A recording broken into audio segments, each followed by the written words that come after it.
Magandang araw sa ating lahat. Ako si Ryan Len Nacinto at narito ako upang i-discuss sa inyo ang isa sa mahalagang parte o bahagi ng Stoicism, which is the Stoic virtue as the art of living, na mahalagang pag-aralan upang mas umayos at maging makabuluhan ang ating pamumuhay. What are the objectives of this lesson? First, to understand the concept of Stoic virtue. Second, to learn and understand the four Stoic virtue. And third, to apply the concept of four Stoic virtue in our life. So, bago tayo magsimula, meron lang akong kaunting palaro. May papakita akong mga letters na naka-scramble or gulo-gulo at bibigyan ko lamang kayo ng 10 seconds para i-type sa chat box ang tamang sagot. And I hope na kahit naka-video recording ay mag-participate po tayo. Ang una is this: 10, 9, 8, 7, 6, 5, 4, 3, 2, 1. At kung compass ang iyong sagot, ito ay tama.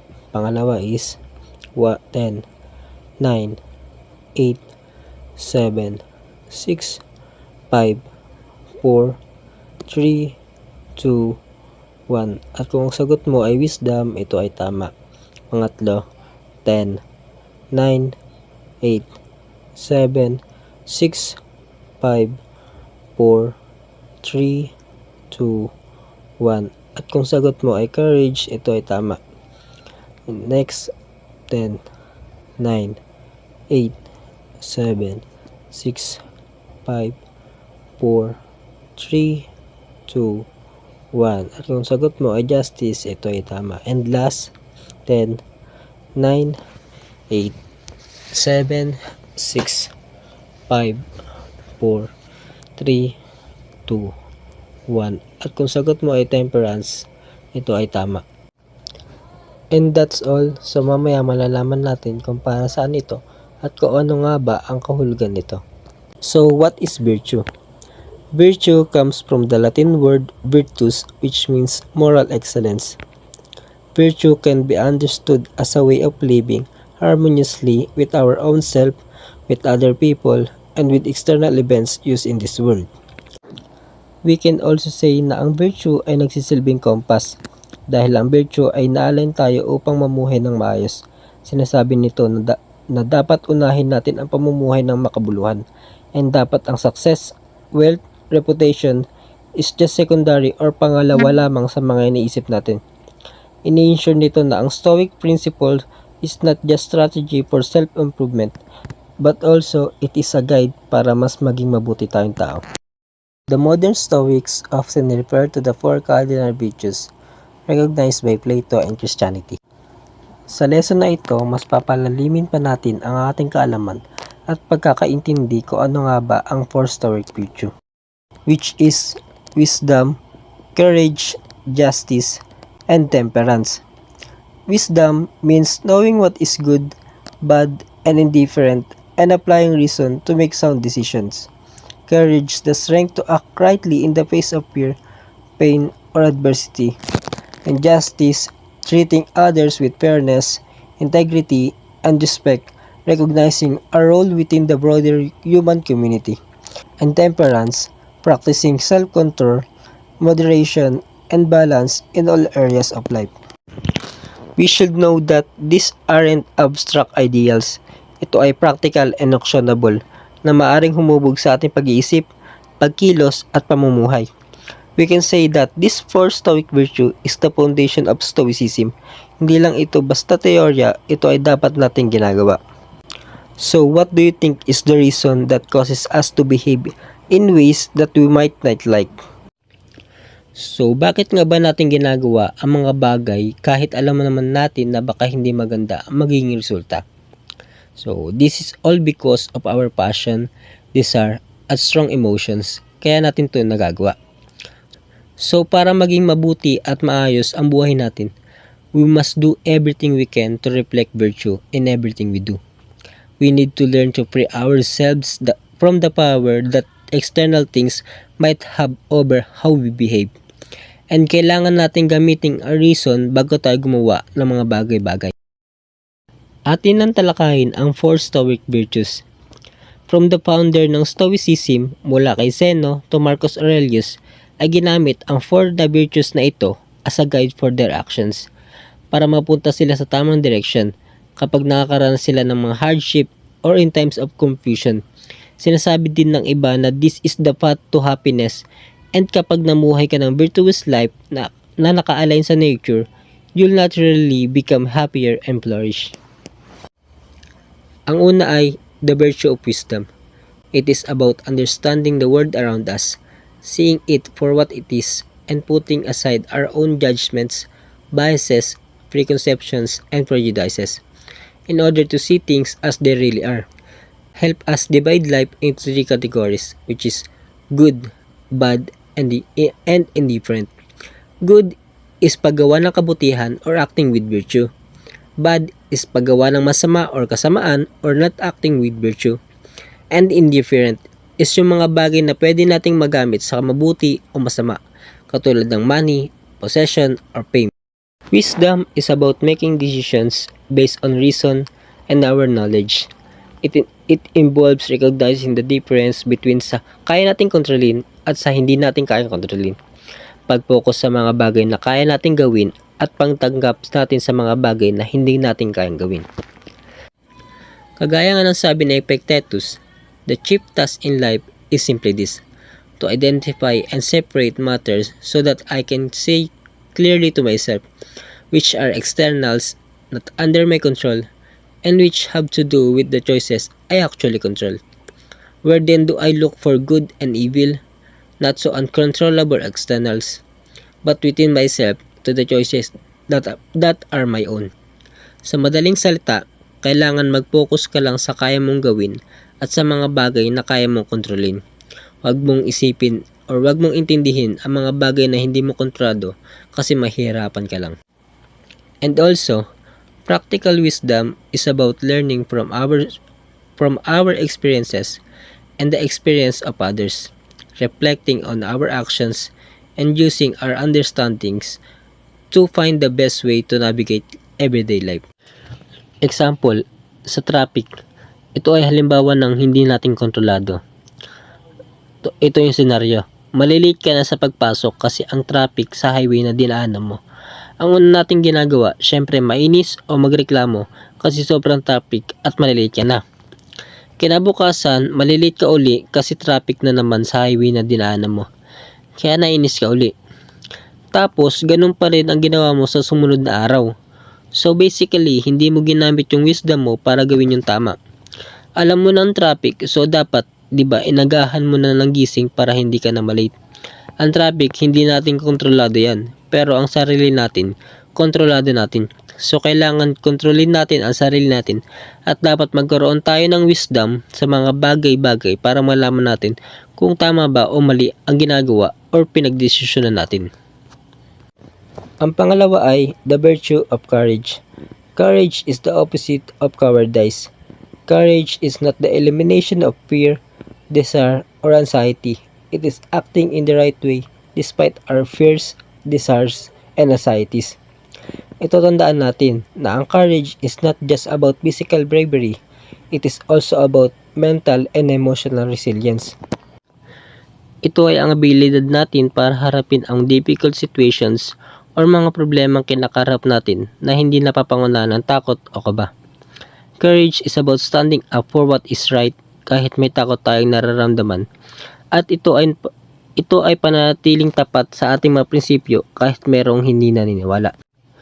Seneca said, "There are misfortunes which strike the sage, without incapacitating him, of course, such as physical pain, infirmity, the loss of friends or children, or the catastrophe of his country when it is devastated by war.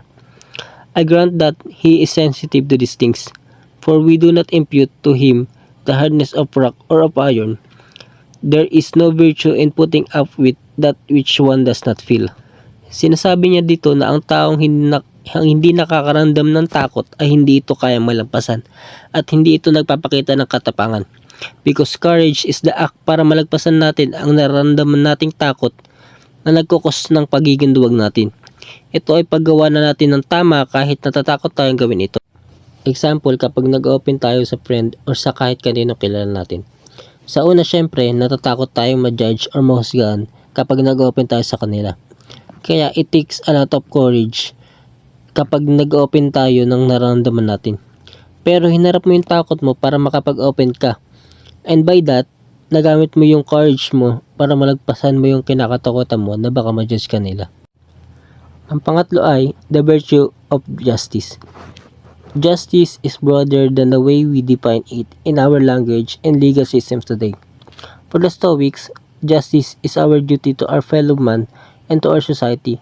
It's the morality behind how we act, specifically in relation to our community and the people within it.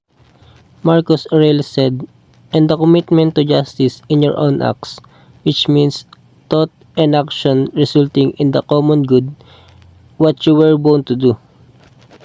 Sinasabi dito na ang justice is all about sa pagiging tapat, pagiging mabuti, at pagrespeto sa kapwa. It involves understanding our place within society and working para magkaroon tayo ng harmony at balance sa ating komunidad. In a Stoic view, sinasabi na practicing justice means treating others sa paraan na gusto nating tratuhin tayo at sa pagtupad ng ating responsibilities sa kapwa natin. Kahit sino pa yan, pamilya man, kaibigan, o kahit hindi natin kilala. Also, justice guides all other virtues because it is your moral compass. It serves to focus your actions toward the betterment of the whole rather than just yourself. Marcus said, "What is not good for the beehive cannot be good for the bees." Ibig sabihin, kapag gumawa tayo ng kasamaan or gumawa tayo ng isisira na community natin, parang sinisira na rin natin ang sarili natin kasi parte tayo ng komunidad na iyan. Example, pinili mong gawin ang tama kahit alam mong mahirap gawin. Dahil alam mong ito ay makatwiran at makatao. Dito, pinipili mo ang tama hindi dahil sinabi ng batas na kapag hindi mo ito ginawa ay paparusahan ka. Kundi pinili mo ang tama kasi alam mo na ito ang nararapat at makatwiran at makakatulong para sa lahat.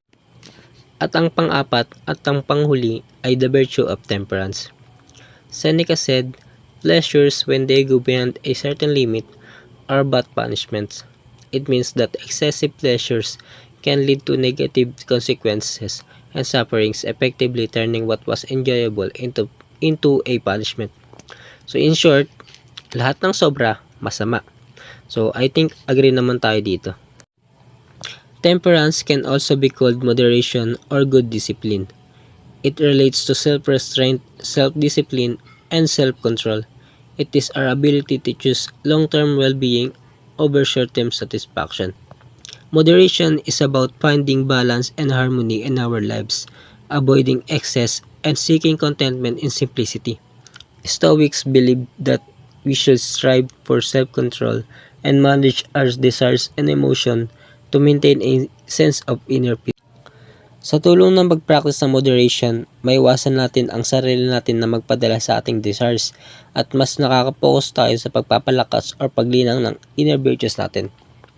Epictetus said, "Since habit is such a powerful influence and we're used to pursuing our impulses to gain and avoid outside of our own choice, we should set contrary habit against that. And where appearances are really slippery, use the counterforce of our training." Ang temperance ay nakakatulong sa atin upang maiwasan ang hilig natin sa mga bagay-bagay na hindi naman nakakatulong sa atin. Tulad ng pagiging dependent natin sa goods, drink, drugs, soak med, video games, and even porn. Sabi sa mga Stoics, kailangan natin mamuhay ng simple at magtipid kung kailangan. Ilimit rin natin or mas mainam kung pigilan ang sarili natin ng pagbili ng mamahaling damit, mahaling pagkain, or paggastos sa mga gusto lang natin at hindi naman talaga natin kailangan.